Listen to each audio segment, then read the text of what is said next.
আচ্ছা, পাকিস্তানের যে বাবর আজমের ইনিংসটা আজকে খেললো, সেটা কি পাকিস্তানের মান সম্মান বাঁচালো না মান সম্মান ডোবালো? এটাই এখন আমার মাথায় ঢুকতেছে না। তোমাদের মাথায় ঢুকলে অবশ্যই কমেন্ট করে জানাও তো। কারণ সে যখন 50 রান করলো তখন তার বল খাইছে সে 80টা, আর সে যখন আউট হলো 64 রানে সে বল খাইছে কত 90টা। আর একজন 90টা বল খাওয়া ব্যাটার সে কমসে কম 80-90 রান কিন্তু করা উচিত।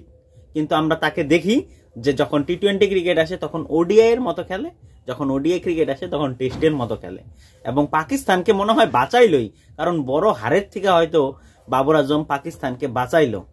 কারণ একদিকের থেকে তো অন্যগুলো আউট হয়ে যাইতেছে। আমার সবচেয়ে মানে ক্রিকেটিং ফরে দেখলাম যে আগা খানের দুর্দান্ত ইনিংসটা যে খেলতেছিল আগা খান, সেই জায়গায় কিন্তু সে অ্যাপ্রোচ দেখায় নেই মারার, এবং আগা খান মারতে গিয়ে কিন্তু আউট হয়ে গেছে। আমার মনে হয় বাবর আজম সেটা ডোবানোর জন্যই খেলছে। আবার কিং কোহলির সাথে কম্পিট করে, কিং অলওয়েজ কিং।